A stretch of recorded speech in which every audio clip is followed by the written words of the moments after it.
Hello students, आज की इस वीडियो के अंदर हम मैटर इन आवर सराउंडिंग के बारे में बात करेंगे। मैटर एक बिल्कुल लिटिल वर्ड है और जो भी चीज़ें हमारी सराउंडिंग के अंदर प्रेजेंट होती हैं, जैसे अगर मैं यहाँ पर खड़ी हूँ तो मेरे सराउंडिंग के अंदर एयर प्रेजेंट है, फर्नीचर प्रेजेंट है, तो ये सारी चीज़ें क्या हैं, मैटर के अंदर इंक्लूडेड होती हैं। यानी ऐसी कोई भी चीज़ जिसे हम फील कर सकते हैं या फिर टच कर सकते हैं वो क्या होती है, मैटर होती है। तो जैसे जो भी ऑब्जेक्ट्स होते हैं उन्हें हम टच करके देख सकते हैं। जैसे ये मार्कर है, अगर मैं इसे टच करके देखती हूँ तो मुझे फील हो रहा है कि हाँ ये मार्कर है यहाँ पर, तो इसका मतलब क्या है, ये एक मैटर है। इसी तरीके से एयर जो है उसे मैं टच करके नहीं देख सकती, ठीक है। यहाँ पर एयर प्रेजेंट है लेकिन मैं उसे टच करके नहीं देख सकती, लेकिन मुझे फील हो रहा है ये चीज़ कि यहाँ पर एयर प्रेजेंट है, तभी तो हम इनहेल कर पा रहे हैं, सांस ले पा रहे हैं।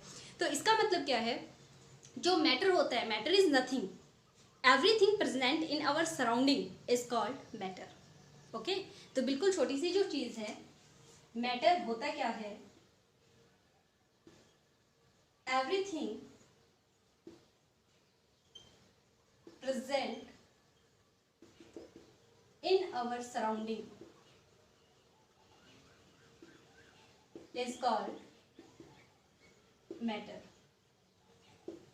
लेकिन कंपल्सरी कंडीशन क्या है कि हम उसे या तो टच कर सकते हैं या फिर फील कर सकते हैं, ठीक है। ये दोनों कंडीशन जरूर होनी चाहिए। इसके अलावा मैटर को आप ऐसे भी डिफाइन कर सकते हैं कि मैटर इज ए थिंग या सब्सटेंस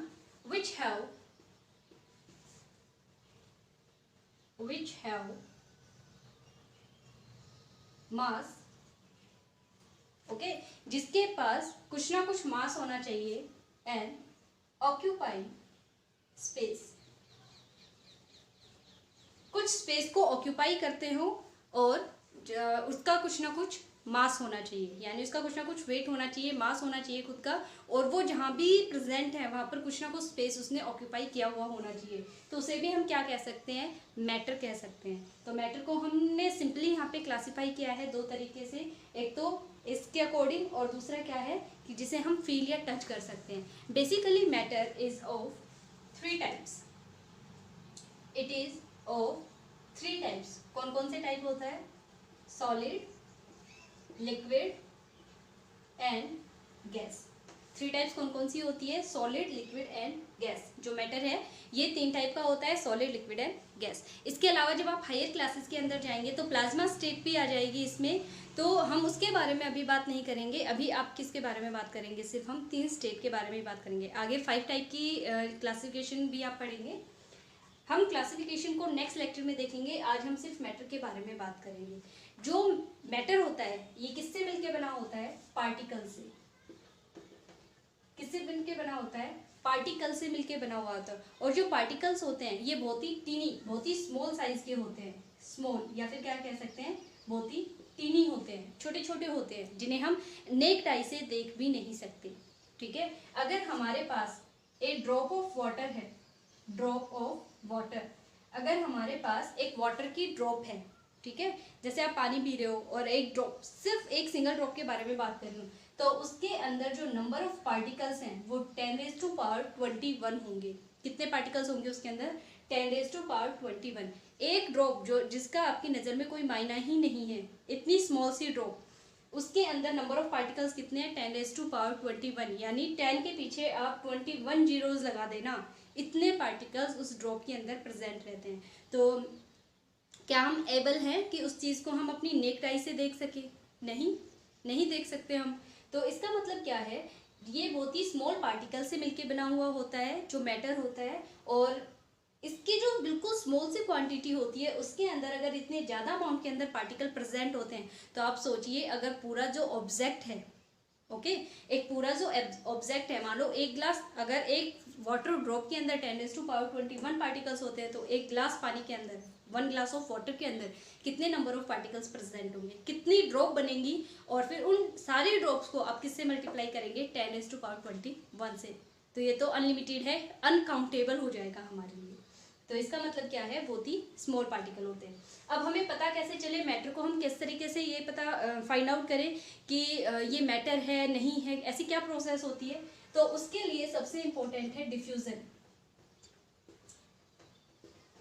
डिफ्यूजन जो प्रोसेस होती है ये हमें बताती है कि जितने भी पार्टिकल होते हैं वो मूविंग कंडीशन के अंदर रहते हैं और ये क्या करते हैं, एक प्लेस से दूसरे प्लेस तक जा सकते हैं क्योंकि इनके बीच में स्पेस प्रेजेंट होता है। कैसे फाइंड आउट करेंगे आप, जैसे देखिए मैंने एक बीकर ले लिया, ओके, एक बीकर लिया, इसके अंदर आप वाटर फिल कर लेंगे, वाटर भी फिल कर लिया और इसके अंदर हम इंक की 1 या 2 ड्रॉप, ऐसे इंक जो वाटर सॉल्युबल हो या फिर कोई भी कलर डाल दिया आपने, यहाँ पर मान लो आपने कोई कलर डाल दिया, ओके, बिल्कुल थोड़ा सा कलर डाला था। जब आपने डाला था तो सिर्फ इस एरिया के अंदर बहुत ज़्यादा अमाउंट के अंदर ये प्रेजेंट था, या फिर पोटेशियम परमैंगनेट भी ले सकते हो जिसे लाल दवाई के नाम से जाना जाता है। तो यहाँ पर जैसे ही आपने डाला आप देखोगे कि सिर्फ यहीं पर कलर था, बाकी वाटर के अंदर पूरे के अंदर कहीं भी आपको कोई कलर ऑब्जर्व नहीं होगा। लेकिन कुछ टाइम जब आप इसे रखेंगे उसके बाद आप देखेंगे कि इसका जो कलर है वो धीरे धीरे इसके अंदर आपको अपीयर होना शुरू हो जाएगा और आफ्टर मोर सम टाइम और कुछ टाइम के बाद क्या होगा, ये पूरा का पूरा सॉल्यूशन कलरफुल हो जाएगा।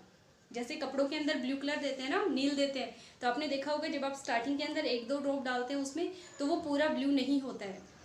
जैसे आप उसे मिक्स करते हैं या फिर आप उसे कुछ टाइम के लिए रखा हुआ छोड़ देंगे तो वो पूरा जो कलर होता है वो पूरे वाटर के अंदर फैल जाता है। इसका मतलब क्या है कि पार्टिकल्स के बीच में स्पेस रहता है जिस वजह से वो ट्रैवल कर सकते हैं और ये हमेशा मूविंग कंडीशन के अंदर रहते हैं, कभी भी एक जगह पे स्टॉप नहीं होते हैं। किस वजह से, इसी रीजन की वजह से तो हमें ये पता चलता है कि इसके अंदर कलर पूरे के अंदर जो है वो हमें अपीयर होना शुरू हो गया। डिफ्यूजन एक ऐसी प्रोसेस होती है जिसके अंदर हमेशा जो हाई कंसंट्रेशन होती है, पार्टिकल्स मूव करेंगे हाई कंसंट्रेशन से लो कंसंट्रेशन की तरफ। कहाँ से कहाँ मूव करेंगे, हाई कंसंट्रेशन से लो कंसंट्रेशन की तरफ। अब यहाँ पर जैसे ही हमने इंक डाली थी या कलर डाला था, इस एरिया के अंदर उसकी कंसंट्रेशन बहुत ज़्यादा हाई थी और इस पूरे ग्लास के अंदर उसकी कंसंट्रेशन बहुत ही कम थी। तो ये हाई कंसंट्रेशन से किस डायरेक्शन में मूव करना शुरू किया, इसने लो कंसंट्रेशन की तरफ, और एक टाइम ऐसा आया जब पूरे के अंदर इक्वली ये डिस्ट्रीब्यूट हो गया। सेकेंड एग्जाम्पल आप इसका ले सकते हैं, अगरबत्ती जो होती है घर में हम पूजा वगैरह करते हैं तो एक कॉर्नर के अंदर लगाते हैं, हमारा जो पूजा घर होता है वहाँ पर लगाते हैं। लेकिन आप जैसे ही घर में एंटर करते हैं तो आपको उसकी जो फ्रेगनेंस होती है वो फील होती है कि अगरबत्ती की आ रही है। ऐसा किस रीजन की वजह से होता है, ड्यू टू डिफ्यूजन प्रोसेस। क्योंकि डिफ्यूजन जो है वो इन सब के अंदर हो सकता है। मैटर को हमने क्लासीफाई किया है ना इन 3 टाइप से, तो हर एक के अंदर। ये तो हमने लिक्विड का एग्जांपल लिया था, अब हम गैस का एग्जांपल ले रहे हैं कि जो अगरबत्ती है उसमें से धुआं निकलता है और वो सराउंडिंग के अंदर फैलना शुरू कर देता है। जिस कॉर्नर के अंदर हमने अगरबत्ती लगाई थी उसके अंदर उसकी कंसंट्रेशन बहुत ज़्यादा हाई थी, जबकि पूरे रूम के अंदर उसकी कंसंट्रेशन नहीं थी। तो वो धीरे धीरे हाइयर कंसंट्रेशन से लोअर कंसंट्रेशन की तरफ मूव करना शुरू करेगा और धीरे धीरे करके पूरे रूम के अंदर फैल जाता है। तो इस रीजन की वजह से जो डिफ्यूजन प्रोसेस होती है वो क्या होती है, हाइयर कंसंट्रेशन से लोअर कंसंट्रेशन के अंदर मूव करती है। और ये एक इंपॉर्टेंट प्रोसेस है मैटर के केस में, जो डिस्ट्रीब्यूशन है पार्टिकल्स का उसके केस में। अब हम बात करेंगे इसमें कि हम ये कह रहे हैं हमेशा मूविंग कंडीशन के अंदर रहते हैं। किस रीजन की वजह से, एक पार्टिकल की एक प्रॉपर्टी होती है ब्राउनियन मोमेंट, ब्राउनियन मोमेंट या फिर ब्राउनियन मोशन कह लें आप मोमेंट की जगह, हायर क्लासेस में पढ़ना है इसे। ब्राउनियन मोशन, ब्राउनियन मोशन क्या होता है, it is a zigzag motion, zigzag motion of particles. ये क्या कहता है कि पार्टिकल कभी भी एक जगह पर टिक के नहीं बैठ सकते, वो हमेशा क्या करेंगे, मूव करते रहेंगे, मूव करते रहेंगे। जैसे ये एक पार्टिकल है, ओके, तो हम क्या सोचेंगे यही रहना चाहिए पार्टिकल है, तो ऐसा नहीं होगा। ये पहले इधर मूव करेगा, फिर इधर मूव करेगा, फिर इधर करेगा। इस तरीके से ये एक कॉम्प्लिकेटेड जो स्ट्रक्चर होती है उसके अंदर कन्वर्ट हो जाएगा। ये मूवेबल रहेगा, एक बार इधर मूव किया, फिर यहाँ किया, फिर यहाँ, इस तरीके से चलता रहेगा, चलता रहेगा।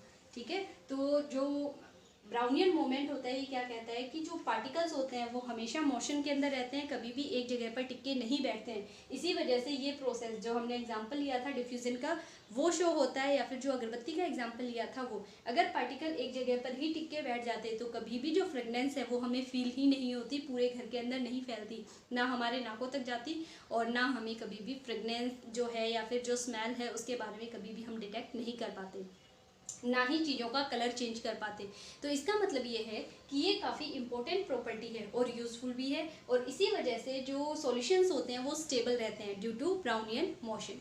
क्योंकि जो पार्टिकल्स होते हैं वो एक जगह पे सेटल डाउन नहीं होने देते, उन्हें हमेशा मूविंग कंडीशन में रहेंगे, तो वो हर डायरेक्शन के अंदर फैले रहेंगे। ओके, तो ये कुछ बेसिक था जो आपके मैटर के रिगार्डिंग बताया है, तो आप इतना पढ़ें। नेक्स्ट वीडियो के अंदर हम इसके क्लासिफिकेशन को डिटेल में डिस्कस करेंगे। तब तक आप इसके नोट्स बनाएं। नोट्स कैसे बनाने हैं, अपनी नोटबुक ले, जो भी टॉपिक यहाँ पे बताया जा रहा है सिर्फ इतना ही नहीं लिखना है जो मैं बोर्ड पे लिख देती हूँ, वो बातें भी लिखनी होंगी जो मैं बोलती हूँ।